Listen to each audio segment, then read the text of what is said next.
이 모니터 소리 조금만 덜 울리게 좀 해주시겠어요? 우리말 속담에 뭐로 가도 서울로만 가면 된다, 그런 속담이 있습니다. 어느 방향으로 가든지 서울에만 도달하면 된다, 그런 의미의 말입니다.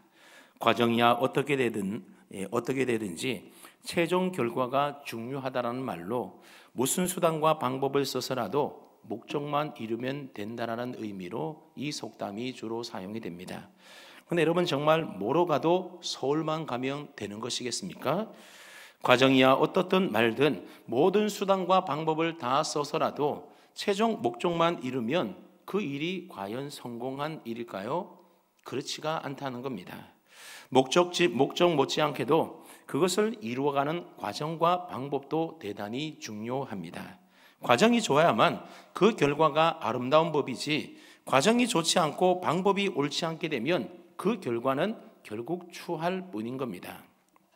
과정을 무시하고 얻은 결과는 당장에는 성공한 것처럼 보이지만 결국에는 실패로 돌아가기 마련이라는 겁니다. 근데 여러분, 오늘 우리들이 살아가는 이 사회를 한번 가만히 보면 뭐로 가도 서울만 가면 된다는 식의 결과지상주의가 만연해 있는 것을 보게 됩니다. 저희 막내가 원래 고3이다 보니 제가 학교 교육에 대해서 요즘 좀 관심이 많습니다. 여러분, 학교 교육도 보면 그렇지 않습니까? 여러분, 학교라고 하는 곳이 어떤 곳입니까? 앞으로 성인이 되어서 사회 구성원의 일원으로 살아가는 데 필요한 모든 사회와 교육을 하는 곳이 바로 학교입니다. 그렇게 사회 구성원으로서 책임 있는 삶을 살아가려면 무엇보다도 중요한 것이 사람의 인성이고 덕성이 잘 갖추어져 있어야 하는 겁니다. 또 다른 사람들과 어떻게 관계를 잘 맺으며 협력하며 살아가야 하는지 사회성을 길러주는 것이 무엇보다도 중요합니다. 근데 여러분, 현실은 어떻습니까? 사람다운 사람을 길러내기보다는 오직 공부 잘하는 학생, 수능시험 잘 푸는 학생을 많이 만들어내는 것이 어떻게 보면 오늘날 학교의 존재 이유와 목적이 되어버리고 말았습니다. 그래서 수도권 대학에 얼마나 많은 학생들을 진학시켰는지가 그 학교의 위상이 되고, 그런 학생들이 많이 배출한 선생님이 훌륭한 교사가 되는 결과지상주의에 빠져있는 우리나라 학교 교육의 현실이라는 겁니다. 아주 오래된 일이지만 여러분, 삼풍백화점이 무너지고 성수대교가 무너지는 일들이 왜 일어났겠습니까? 과정을 무시하고 결과만 이끌어내려다 하다 보니 부실공사로 인하여 많은 인명피해를 낳는 대형 사고가 일어났던 것 아니겠습니까? 여러분, 우리의 신앙생활에도 아무리 좋은 명분과 분명한 목적이 있다 하더라도 그것을 이루고 성취해 나가는 과정이 좋지 않고 방법이 옳지 않다라고 한다면 그것은 결코 하나님이 기뻐하시는 일이 아닌 겁니다. 아무리 좋은 일들을 이루었다 하더라도 그 과정과 방법이 옳지 않으면 결국 그것은 성공했다 말할 수가 없습니다. 그런 면에서 볼 때에 오늘 본문의 주인공인 삼손은 우리에게 반면교사와 같은 인물이다 말할 수가 있을 겁니다. 우리가 지난주까지는 삼손의 부모님들에 대해서 우리가 살펴보지 않았습니까? 근데 오늘부터는 본격적으로 삼손에 관한 이야기가 기록되어 있습니다. 오늘 본문 13장 24절 말씀해 보게 되면 삼손의 어머니가 드디어 아들을 낳았는데, 아들을 낳고서는 그 이름을 뭘로 지었다 말합니까? 삼손이라고 지었다는 겁니다. 근데 이 삼손이라는 이름의 뜻이 뭔가 하면 작은 태양 또는 태양처럼 빛나는 그런 뜻을 가지고 있는 이름이 바로 삼손입니다. 삼손의 어머니는 여호와의 사자가 일러주었던 말을 아마도 잘 기억해 두었던 것 같습니다. 여호와의 사자는 삼손의 어머니에게 나타나서 너가 임신하여 아들을 낳으리니 그가 블레셋 사람의 손에서 이스라엘을 구원하기 시작하리라, 그 말을 마음에 새겨 두었던 겁니다.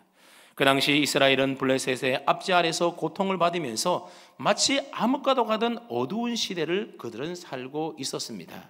삼손의 어머니는 하나님이 주신 이 아들이 블레셋의 압제 속에서 어두운 시절을 살아가는 이스라엘 백성들에게 작은 태양과 같은 존재가 되어서 하나님의 희망의 빛을 비추는 구원자로 쓰임받기를 간절한 기대와 소망을 가지고 그 아들의 이름을 삼손이라고 지었던 겁니다. 그리고 어릴 적부터 자기 아들의 이름을 삼손이라고 부르면서 아마도 그 아들 삼손에게 그 이름의 뜻이 무엇인지를 알려주지 않았겠습니까? 너의 이름이 삼손인 것은 블레셋의 압제로 인하여서 어두운 시절을 살아가는 이 이스라엘 백성들에게 너가 희망과 구원의 빛을 비춰주는 구원자가 되라고 내가 너의 이름을 삼손이라고 지어줬다. 너가 왜 나신이로 살아야 되는지, 너의 사명이 무엇인지에 대해서 아마도 삼손은 그의 어머니로부터 귀에 딱지가 앉을 정도로 많이 듣지 않았겠습니까? 그리고 하나님께서도 삼손으로 하여금 그 사명을 감당하며 살 수 있도록 삼손에게 복을 주었다 말하고 있습니다. 어떤 복을 주었습니까? 여호와의 영이 삼손에게 임하는 복을 주었습니다. 오늘 신약시대 때 우리 믿음의 성도들은 하나님의 영 성령이 늘 우리 안에 내주해 계시지만, 그래서 성령님이 우리 안에 도우시게 되면 우리를 떠나지 않게 되지만, 그러나 구약시대 때 하나님의 영 성령은 우리 사람들 가운데 임했다가 떠나기도 하고 또 떠났다가 임하기도 하고 성령이 왔다 갔다 그랬다라는 겁니다. 그래서 그때부터 삼손에게는 여호와의 영이 임하여서 그로 하여금 행동하게 했다, 오늘 본문이 말씀하고 있습니다. 앞으로 우리가 계속 살펴보겠지만 여호와의 영이 삼손에게 임하게 되면 삼손에게는 아주 특이한 현상 하나가 나타났습니다. 그게 어떤 현상입니까? 엄청난 힘을 삼손이 갖게 되는 겁니다. 그래서 오늘 본문 6절 말씀에도 보면 여호와의 영이 삼손에게 강하게 임했더니 삼손이 백수의 제왕이었던 그 사자를 마치 맨손으로 염소 새끼 찢는 것 같이 찢어버렸다 말하고 있습니다. 여러분, 삼손이 이 사자를 염소 새끼 찢는 것처럼 찢었던 이유가 어디에 있습니까? 여호와의 영이 그에게 임했더니 그에게 놀라운 힘이 생겨나서 그런 놀라운 계력을 발휘하게 되더라는 겁니다. 또 19절 말씀에도 보면 여호와의 영이 삼손에게 갑자기 임하게 되자 삼손이 아스글론에 내려가서 그곳에 있었던 블레셋 사람 30명을 쳐 죽였다 말하고 있습니다. 1대 35로 싸워서 그들을 다 죽이고 이겼다라는 겁니다. 그런가 하면 뒷장 넘어서 15장 14절 말씀해 보게 되면 여호와의 영이 또 삼손에게 갑자기 임했을 때에 삼손이 나귀의 턱뼈로 블레셋 사람 1000명을 죽였다. 1대 1000으로 싸워서 그들을 다 물리쳐 이겼다라는 겁니다. 우리는 보통 삼손의 힘의 근원이 그의 머리카락에서 나온다, 그렇게 생각을 하고 있는데 여러분, 그것은 잘못된 생각입니다. 삼손의 힘은 어디에서 나오는가 하면 여호와의 영이 삼손에게 임했을 때에 그 여호와의 영의 능력으로 인하여서 삼손이 놀라운 계력을 발휘했던 겁니다. 이처럼 여호와의 영이 삼손에게 임하면 삼손은 헤라클레스보다도 더 강한 힘을 가지게 되지만 나중에 여호와의 영이 삼손에게서 떠나자 어떻게 됩니까? 아무 힘도 쓸 수가 없어서 두 눈이 뽑혀버리고 놋줄에 매여서 결국 감옥에서 맷돌을 돌리는 처량한 신세로 전락하고 말더라는 겁니다. 그렇다면 여호와의 영이 삼손에게 임한 이유가 무엇이겠습니까? 왜 여호와의 영이 삼손에게 임한 것이겠습니까? 하나님이 주신 그 힘을 사용해서 블레셋의 압제로부터 이스라엘을 구원해낼 구원자, 즉 사사로 쓰기 위해서 하나님의 영이 이 삼손에게 임했던 겁니다. 그러니까 오늘 본문 13장 25절에 여호와의 영이 그를 움직이기 시작하셨다라고 하는 이 말씀은 이제 삼손이 이스라엘을 블레셋 손에서부터 구원해내기 위하여 사사로 일하기 시작했다, 그런 의미의 말인 겁니다. 근데 삼손이 이스라엘을 구원하기 위하여 사사로서 처음 시작한 일이 무엇이었다라는 겁니까? 14장 1절 말씀을 한번 보십시오. 14장 1절을 보시면 삼손이 딥나에 내려가서 거기서 블레셋 사람의 딸들 중에서 한 여자를 보고 그랬습니다. 자, 삼손이 어디로 내려갔다고 합니까? 딥나라고 하는 곳으로 내려갔다라는 겁니다. 이 딥나라고 하는 것은 삼손의 고향인 소라에서 약 5km 떨어져 있는 블레셋 사람들이 살고 있는 마을이 바로 딥나라는 마을이었습니다. 그렇다면 삼손은 왜 블레셋의 손으로부터 이스라엘을 구원해낼 사사로서의 사명을 감당하기 위하여 이 블레셋 마을이었던 딥나로 내려갔던 것일까요? 거기에는 나름 이유가 있었을 겁니다. 우선 삼손은 다른 사사들과 달리 굉장히 좀 독특한 것을 알 수가 있습니다. 다른 사사들은 나팔을 불게 되면 군사들이 모여지게 되고, 그래서 군사들을 모아서 적군들과 싸우지 않습니까? 드보라가 그랬고 기드온이 그랬고 입다가 그랬습니다. 그런데 삼손은 다른 사사들과 달리 군대를 이끌지 않고 오로지 자기 홀로 적군과 맞서 싸우는 장면들이 계속해서 등장한다는 겁니다. 다른 사사들은 적군들과 전면전을 벌였는데 삼손은 자기 혼자서 게릴라전을 벌였다는 겁니다. 왜 그랬겠습니까? 삼손은 힘이 세니 자기 힘 자랑하려고 그랬겠습니까? 아니면 다른 사람과 연합하여 함께 적과 싸우는 것이 거추장스럽고 귀찮아서 그렇게 했겠습니까? 그렇지가 않다는 겁니다. 그 당시 이스라엘 사람들 중에 아무도 싸움에 나설 만한 백성들이 없었다라는 겁니다. 그 당시 이스라엘은 블레셋으로부터 40년 동안 압제를 받고 있는 상태였습니다.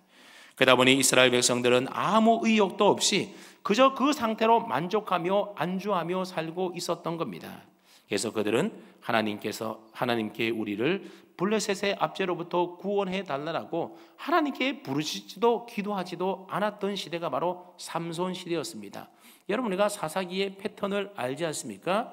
이스라엘이 범죄하게 되면 하나님께서 그들을 이방에 넘기게 되고 이방의 압제로부터 시달리게 되면 그때부터 이스라엘 백성들은 하나님 앞에 부르짖어 기도하는 겁니다. 그러면 하나님이 그들의 기도를 들으시고 사사들을 보내어서 그들을 구원해 주는 것이 일종의 하나의 사사기의 패턴 방식이라는 겁니다. 그런데 그 당시 이스라엘 백성들은 40년 동안이나 블레셋의 압제 속에 살아감에도 불구하고 그들은 전혀 하나님께 부르짖지 않았다라는 겁니다. 왜 안 부르짖었겠습니까? 지금 블레셋의 압제 속에 살아가는 이 고난 가운데 있으면서도 이게 여기가 좋다 하면서 그냥 안주하며 계속 살고 있었던 겁니다.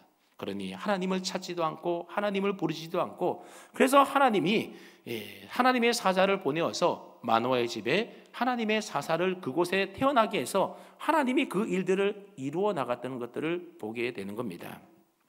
그러니 삼손이 아무리 나팔을 불면서 우리 함께 일어나서 블레셋과 싸워봅시다 그렇게 외쳐도 이 이스라엘 백성들은 여기 지금 이대로가 좋사오니 하면서 아무도 나서질 않았던 겁니다. 그러다 보니 삼손 혼자 외로이 적들과 싸워야만 했던 겁니다.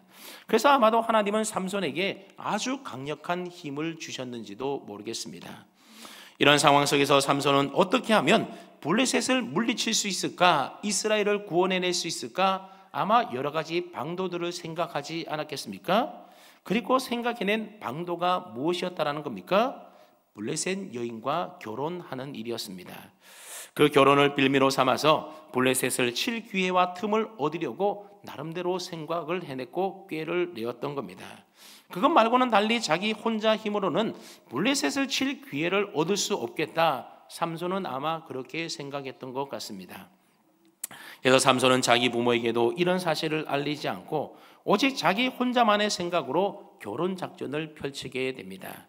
그러니 삼손이 사사로서의 사명을 감당하기 위해서 블레셋의 압제로부터 이스라엘을 구원해내려고 하는 그 목적은 참으로 선하고 좋은 일이지 않습니까?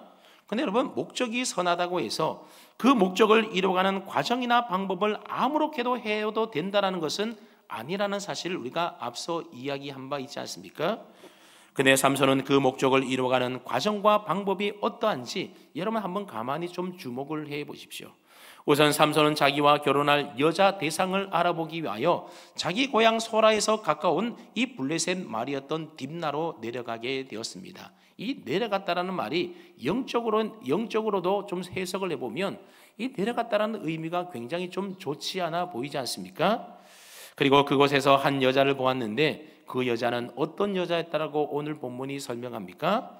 이스라엘 여인이 아니라 블레셋 사람의 딸이었다라는 겁니다. 그런데 오늘 보면 1절에서 우리가 좀 주목해 봐야 될 단어가 있는데 그것은 바로 보고라는 단어입니다. 즉 봤다라는 겁니다. 여러분, 삼손이 한 여자를 봤습니다. 근데 이 봤다라고 하는 동사가 이 히브리 원형으로 보게 되면 눈으로 관찰했다 이런 의미의 말이 아니라 그의 마음에 쏙 들어왔다 이런 의미를 가지고 있는 단어입니다. 우리식으로 표현하면 첫눈에 반했다 그 말입니다. 여러분, 이런 삼손의 모습을 보면서 떠오르는 창세기의 한 장면이 떠오르지 않습니까? 여러분, 창세기 6장에 보게 되면 하나님의 아들들이 사람의 딸들의 아름다움을 보고 그랬습니다. 여기도 보면 보고라는 말이 나오지 않습니까?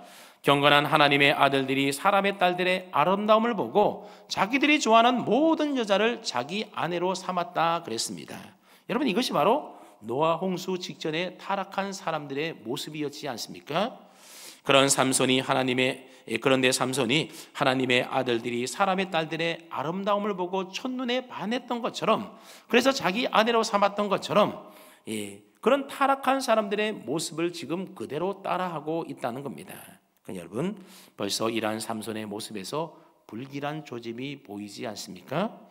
어쨌든 딥나에 사는 한 블레셋 여인에게 첫눈에 반해버린 삼손은 다시 집으로 돌아와서 자기 부모에게 쪼르기 시작합니다. 뭐라고 쪼르기 시작합니까? 2절 말씀을 보십시오. 2절을 보면 올라와서 자기 부모에게 말하여 이르되 내가 딥나에서 블레셋 사람의 딸들 중에서 한 여자를 보았사오니 이제 그를 맞이하여 내 아내로 삼게 하소서 하매 그랬습니다. 삼손이 자기 부모에게 지금 뭘 요청하고 있습니까? 딥나에서 내가 한 여자를 보고 왔는데 내가 첫눈에 그 여자에게 반했으니 그녀를 내 아내로 맞이할 수 있도록 부모님이 좀 도와달라고 요청을 하고 있다는 겁니다. 그 당시의 결혼 풍습은 오늘 우리 시대의 결혼 풍습과는 좀 많이 달랐습니다. 그 당시의 결혼은 연애를 해서 남녀가 서로 좋아해서 하는 결혼이 아니었던 겁니다. 결혼을 하려면 신랑의 부모가 신부의 부모에게 찾아가서 일종의 거래 제안을 하는 겁니다. 당신의 딸을 우리 집 며느리로 삼고 싶은데 얼마의 신부 지참금을 드리면 되겠습니까? 그렇게 신부 측 부모님과 일종의 타협을 하고 거래를 하게 되는 겁니다. 그렇게 협상을 하고 거래해서 신부 지참금이 얼마로 정해지게 되면 다시 집으로 돌아와서 신부 부모에게 지불할 예물을 준비하게 되는 겁니다. 그리고 예물이 다 준비되게 되면 다시 그 예물을 가지고 신부 부모님의 집에 가서 신부 부모님께 그 예물을 드리는 겁니다. 그러면 그때부터 일주일 동안 신부 집에서 결혼잔치가 벌어지게 되는데 그 잔치가 끝이 나게 되면 이제 비로소 신부를 자기 집으로 데려오는 것입니다. 그러니 그 당시 결혼 풍습은 결혼하는 당사자인 신랑과 신부의 의사는 별로 중요하지가 않았다는 겁니다. 두 집안의 부모가 거래와 협상을 통하여 정략적으로 결혼을 했던 겁니다. 그런데 지금 삼손은 자기 부모에게 빨리 그 여자의 집에 가서 그 여자 부모를 만나서 신부 지참금을 주고 그 여자를 자기 아내로 맞이할 수 있게 해달라고 그의 부모에게 조르고 있는 겁니다. 여러분, 이런 삼손의 요구에 대해서 그의 부모가 뭐라고 반응을 합니까? 3절을 보시면 그의 부모가 그에게 이르되 내 형제들의 딸들 중에나 내 백성 중에서 어찌 여자가 없어서 내가 할례 받지 아니한 블레셋 사람에게 가서 아내를 맞으려 하느냐, 그렇게 삼손의 부모가 삼손에게 말했습니다. 여러분, 삼손의 부모는 한마디로 거절을 했던 겁니다. 근데 그 거절했던 이유가 무엇이라는 겁니까? 삼손이 한눈에 반해버린, 그래서 결혼하고자 하는 그 여자는 할례 받지 아니하는 블레셋 사람, 즉 이방 사람이었기 때문에 그렇습니다. 신명기 7장 3절 말씀해 보면 또 그들과 혼인하지도 말지니, 여기서 말하는 것은 바로 이방인들을 이야기하는 겁니다. 즉 다시 말하면 이방인들과는 혼인도 하지 말지니 내 딸을 그들의 아들들에게 주지 말 것이요 그들의 딸도 내 며느리로 삼지 말라라고 강력하게 경고하고 있습니다. 여러분, 왜 이방인과 결혼하지 말라는 것이겠습니까? 아무래도 이방인과 결혼하게 되면 솔로몬이 그랬던 것처럼 그들이 섬기던 신을 데리고 와서 이스라엘 백성들을 미혹하게 되고, 그러면 결국 이스라엘 백성들이 하나님을 버리게 되고 그들의 신을 섬길까 봐 하나님은 이방인들과 결혼하지 말라, 그렇게 율법에다가 명시를 해 두었던 겁니다. 더군다나 삼손은 나면서부터 구별된 나세린이지 않습니까? 여호와의 사자가 삼손이 태어나기 전부터 그의 부모에게 나타나서 이 아이를 철저하게 구별된 나시린으로 키우라, 그렇게 신신당부하지 않았습니까? 그러니 삼손은 그의 부모님의 말씀대로 블레셋 여인과 결혼하면 안 되었던 겁니다. 그러니 애초부터 블레셋의 손에서 이스라엘을 구원하기 위하여 블레셋 여인과 결혼하기로 작전을 세웠던 그 일부터가 시작부터가 잘못되었었다라는 것을 알 수가 있습니다. 여러분, 선한 목적을 이루려면 방법이 좋아야 되는데 처음부터 삼손은 그 방법이 옳지 않았다라는 겁니다. 삼손의 부모가 블레셋 여인과는 결혼할 수 없다라고 반대를 하자 삼손이 어떻게 또 반응을 합니까? 3절 하반절 말씀을 보시게 되면 삼손이 그의 아버지에게 이르되 내가 그 여자를 좋아하오니 나를 위하여 그 여자를 데려오소서 하니라 그랬습니다. 부모가 안 된다고 하자 삼손이 그 말을 듣습니까? 안 듣습니까? 듣질 않았다라는 겁니다. 막무가내로 계속 우기는 겁니다. 뭐라고 우깁니까? 내가 그 여자를 좋아하니 그 여자를 데려오소서 그랬다라는 겁니다. 여기서 내가 그 여자를 좋아하오니 라는 이 구절을 히브리 원어로 직역하게 되면 그 여자가 내 눈에 옳습니다 라는 뜻을 가지고 있는 말입니다. 그러니 삼손의 이 말 속에는 하나님의 율법도 부모님의 공고도 안중에는 없고 오로지 자기 생각대로 내 하고 싶은 대로 내 마음대로 하겠다라는 겁니다. 삼손의 이 말은 사사시대의 정신을 잘 드러내주는 표현의 말입니다. 여러분, 사사시대의 정신이 무엇이라고 그랬습니까? 사사기 17장 6절과 21장 25절에 나와 있는데 우리 한번 사사기 21장 25절 말씀을 우리가 한번 읽어보겠습니다. 시작.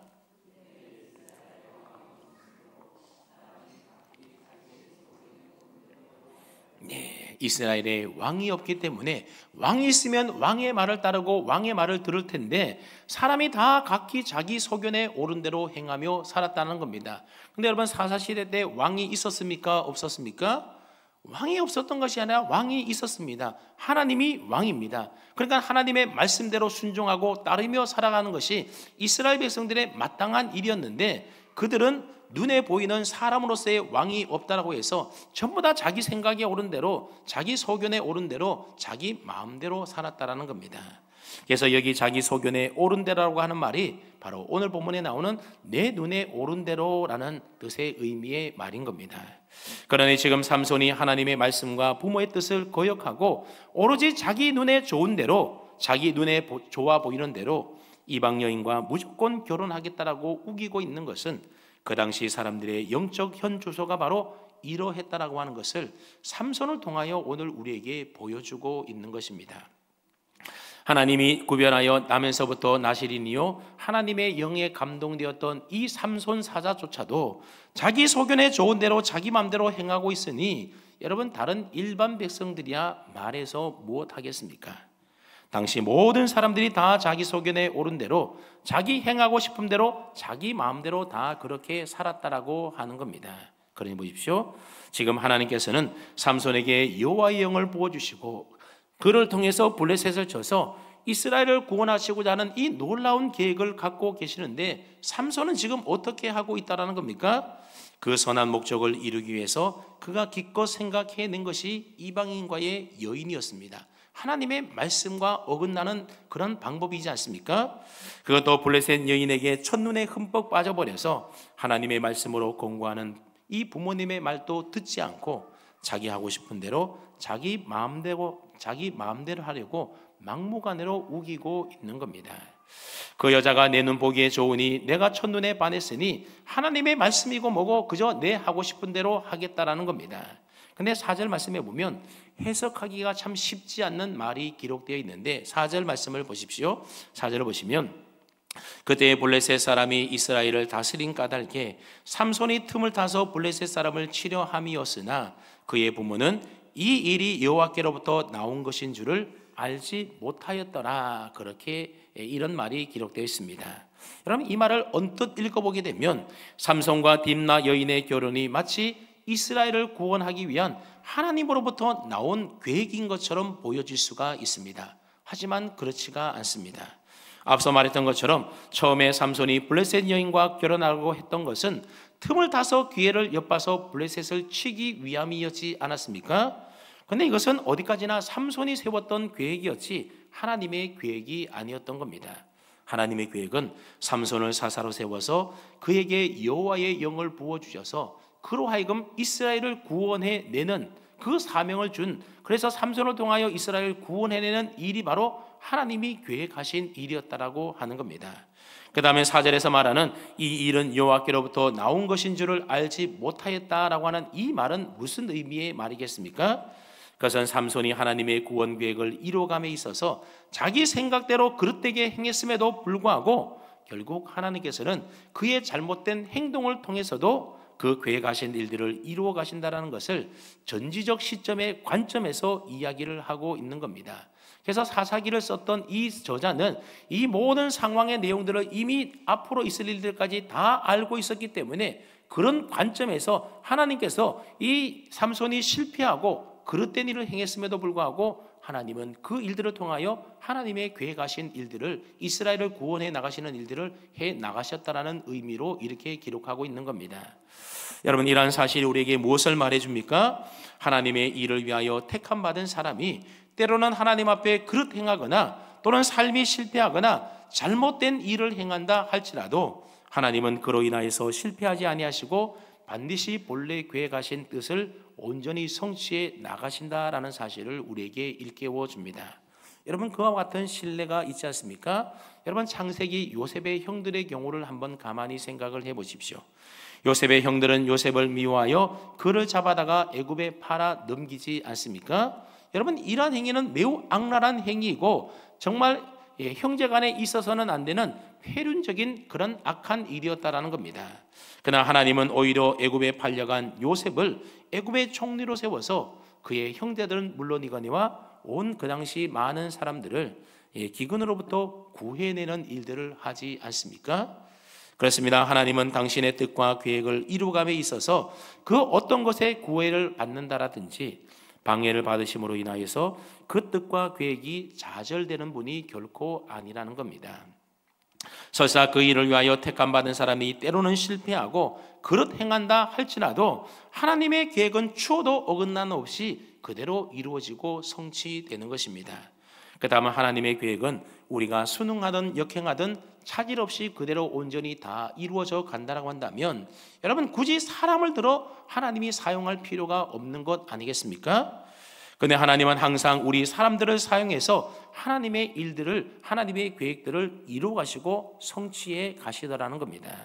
그렇게 볼 때 하나님은 내가 아니어도 다른 누군가를 사용하여서 그 일들을 이루어 가시는 분이지 않겠습니까? 그러므로 우리는 나 아니면 이 일은 안 돼, 그런 생각을 가져서는 안 됩니다. 하나님은 얼마든지 나 아니고도 다른 사람을 통해서도 하나님의 일들을 충분히 이루어 가실 수 있는 분입니다. 반대로 내가 안 해도 누군가 하겠지, 그런 생각을 가져서도 안 되는 겁니다. 여러분, 하나님이 나를 사용하셔서 하나님의 일들을 이루어 가신다고 한다면 여러분, 그것은 나에게 있어서 엄청난 큰 축복이요 영광이지 않겠습니까? 어디 전능하신 온 우주 만물을 창조하신 하나님께서 아무나 동력자로 세워서 함께 주님의 일을 해 나가겠습니까? 그러니 내가 주님의 일에 쓰임받는다고 하는 것은 그만큼 하나님께 내가 인정을 받고 내가 하나님의 동력자가 되어 귀하게 쓰임받는다는 사실인 겁니다. 그리고 우리가 그 맡은 일들에 대하여 충성을 다하게 되면 하나님께서는 그런 우리들을 충성되이 여기셔서 하늘의 큰 상급으로 우리에게 다 갚아주시는 겁니다. 하나님이 하나님의 일들을 하나님의 말씀대로 온전히 다 이루어갈 수 있음에도 불구하고 왜 우리 사람들을 사용해서 그 일들을 이루어가겠습니까? 그 중에 하나가 바로 우리들에게 큰 하늘의 상급을 주시기 위함이라는 겁니다. 하나님이 우리에게 상급 주시려고 하는데 우리는 자꾸만 어떡합니까? 나는 그 일 못하겠습니다, 다른 사람 시키십시오, 그러고 있다라는 거죠. 그러므로 우리는 어떻게 해서든지 주님의 일에 쓰임받는 하나님의 동력자가 되는 일에 기뻐하고 함께 그 일을 힘써 나가야 하는 겁니다. 그러므로 우리는 하나님이 나를 통하여 일하시려고 하실 때에 기쁜 마음으로 순종하여서 하나님이 나를 마음껏 사용할 수 있도록 내 생각과 내 마음을 주님 앞에 다 온전히 내어드려서 하나님의 말씀과 뜻에 순종하여 주님이 나를 통하여 일할 수 있도록 여러분 그러한 삶을 살 수 있기를 축복합니다. 그렇지 않고 내 생각과 내 고집과 내 마음대로 살면서 하나님의 말씀과 역행하게 되면 그 결과가 좋을 리도 없고 여러분 그 과정이 좋지 않으니 그 결과도 좋을 리가 있겠습니까? 지금 삼손이 딱 그러고 있는 상태라는 겁니다. 삼손은 하나님의 영이 자신에게 임했음에도 불구하고 하나님의 말씀을 따르려고 하지 않았습니다. 자기 눈에 좋아 보이는 대로 행하면서 감각의 지배를 받아서 움직입니다. 심사숙고하지 않고 그저 자기 몸에 느껴지는 대로 반응합니다. 이런 삼손의 약점은 그 다음에 등장하는 한 에피소드에 그대로 다 드러나게 됩니다. 5절 이하의 말씀을 보게 되면 삼손이 그의 부모와 함께 이제 딥나로 내려가게 되었습니다. 이게 뭘 의미하는 거겠습니까? 자식 이기는 부모가 없다고. 삼손의 부모도 막무가내로 우겨대는 삼손에게 결국 지고 말았다라는 겁니다. 그래서 딥나 여인의 부모를 만나기 위하여 지금 삼손과 그의 부모들이 함께 딥나로 내려가고 있습니다. 근데 삼손이 딥나의 포도원에 이르게 되자 젊은 사자가 그를 보고 소리를 질렀다 말하고 있습니다. 여러분, 삼손은 나시린이지 않습니까? 여러분, 나시린이 지켜야 될 규례 가운데 하나가 뭔가 하면 포도주는 물론이거니와 포도나무 열매다 그 씨나 껍질마저도 입에 대어서는 안 되는 겁니다. 한마디로 말하면 나시린은 포도나무 근처에 얼씬거리지도 말아야 하는 겁니다. 근데 지금 삼손은 어디에 이르렀다고 말합니까? 딥나에 있는 포도원에 이르게 되었다라는 겁니다. 그 다음에 나시린인 삼손이 무엇 때문에 포도원에 들어갔던 것일까요? 포도원으로 가는 길이 아마 딥나로 내려가는 지름길이었기 때문에 좀 빨리 질러서 가기 위하여 편하게 가기 위해서 아마 그 포도원을 가로질러 갔던 것 같습니다. 이처럼 삼손은 빠른 길 지름길로 가기 위하여 포도원을 전혀 염두에 두지 않고 자신이 나시린이라는 사실도 까맣게 다 잊어버리고 그리로 들어갔다라는 겁니다. 근데 삼손의 부모는 그때 그 자리에 함께 있지 않았음을 알 수가 있습니다. 그래서 오늘 본문 말씀에도 보면 6절 말씀에 보면 삼손이 자기가 행한 일을 그 부모에게 알리지 아니하였더라라는 것으로 볼 때에 그 자리에 이 딥나의 포도원에는 삼손의 부모님은 없었다라는 겁니다. 다시 말하면 삼손의 부모는 지름길을 택하지 않고 먼 길로 돌아갔다라는 겁니다. 왜 먼 길로 돌아갔던 것일까요? 삼손의 부모는 나시린도 아니지 않습니까? 그러니 그들은 포도원에 들어가도 되고 포도주를 마셔도 되는 사람들입니다. 단지 삼손의 어머니는 삼손이 임신한 기간 동안만 나시린처럼 금지되어 있었지만 그러나 이제는 아이를 낳아서 결혼할 만큼 컸으니 나시린의 규정을 더 이상 지키지 않아도 되었던 겁니다. 근데도 삼손의 부모는 어떻게 합니까? 여호와의 사자로부터 얘기를 듣던 그날부터 지금까지 나시린처럼 자신들을 구별하면서 거룩함을 유지하면서 그 주의사항들을 지키며 살아왔다라는 겁니다. 그래서 지금 또 딥나의 포도원으로 지나가지 않고 먼 길이지만 삥 둘러 지금 가고 있는 겁니다. 이처럼 부모는 구별되게 살려고 몸부림치고 있는데 정작 나시린 당사자였던 삼손은 아무 거리낌도 없이 나시린의 규례를 어기고 있는 모습을 보게 됩니다. 하나님의 말씀보다도 자신의 육신의 편리를 위해서 지금 지름길을 택해가는 자기의 생각과 자기 소견에 옳은 대로 행동하며 살고 있는 삼손의 모습이지 않습니까? 그러자 젊은 사자가 나타나서 삼손을 보고 울부짖었다 말합니다. 학자들은 이 광경에 대하여 이렇게 해석을 합니다. 아모스에 보게 되면 그 백성들을 향한 하나님의 경고를 가리켜서 사자의 부르짖음에 빗대어서 표현하고 있는 곳이 있습니다. 그래서 하나님께서는 나시린이었던 삼손에게 너는 여기 있으면 안 돼. 너 그런 행동을 해서는 안 돼. 그러면서 하나님이 삼손에게 경고를 하기 위하여 사자를 보내었다. 그렇게 해석을 합니다. 그러니까 사자의 울부짖음은 삼손을 향한 일종의 하나님의 경고 나팔이었던 겁니다. 근데 여러분, 삼손은 어떻게 합니까? 이 하나님의 경고도 무시해 버립니다.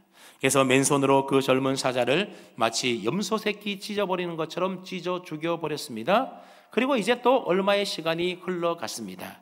그 사이에 삼손의 부모는 딥나로 내려가서 블레셋 여인의 부모를 만났을 겁니다. 그리고 신부지창금 예물에 대하여 잘 협상을 하고 다시 집으로 돌아왔습니다.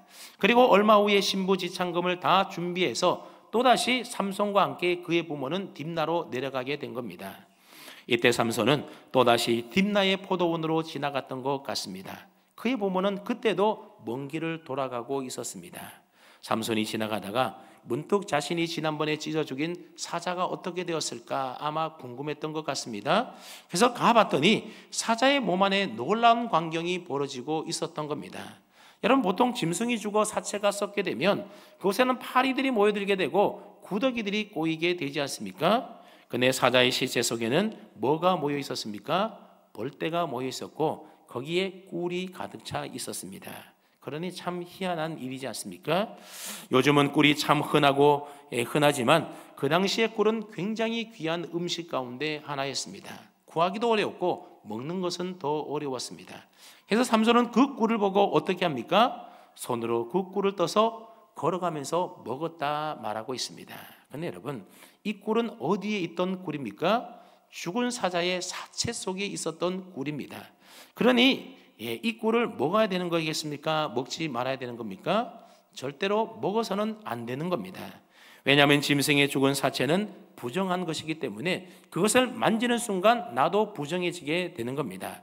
더군다나 나시린은 어떤 부정한 것도 만지거나 먹지 말라고 하는 규정이 있지 않습니까? 근데 삼손은 달콤한 꿀의 유혹에 넘어가서 사체 속에 있었던 부정한 꿀을 그만 먹고 말았던 겁니다. 근데 자기뿐만 아니라 오늘 성경 보면 자기 부모에게도 주어서 먹게 했다고 말하고 있습니다. 여러분, 부모에게 귀한 꿀 구하여 먹게 해드렸으니 삼손이 부모에게 효도한 것일까요? 잘한 일일까요? 절대로 그렇지가 않습니다. 오히려 하나님 앞에 정결하고 구별되게 살려고 애쓰며 살고 있는 자기 부모님들마저도 삼손은 자기의 실수로 인해서 결국 그 부모님들까지도 부정한 사람들로 만들어버리고 말았던 겁니다. 여러분, 부모 효도시켜드린다고 나쁜 짓 해서 번 돈으로 부모님 효도하면 그게 어디 효도이겠습니까? 목적이 아무리 좋아도 그 과정과 방법이 나쁘게 되면 그 결과는 좋을 리가 없고 아름다울 수가 없는 겁니다. 자, 그러니 보십시오. 삼손은 이처럼 계속해서 아무런 경계심도 없이 나시린의 규례를 계속해서 어겨가면서 넘어지고 또 넘어지고 실수하고 실패하고 그 가는 과정과 방법들이 다 하나님 보시기에 옳지 않았다는 것을 알 수가 있습니다. 그러면서도 죄에 대한 자각이나 죄의식이 전혀 없습니다. 하나님의 말씀을 떠올리면서 마음에 느껴야 될 양심의 가책도 전혀 없었습니다.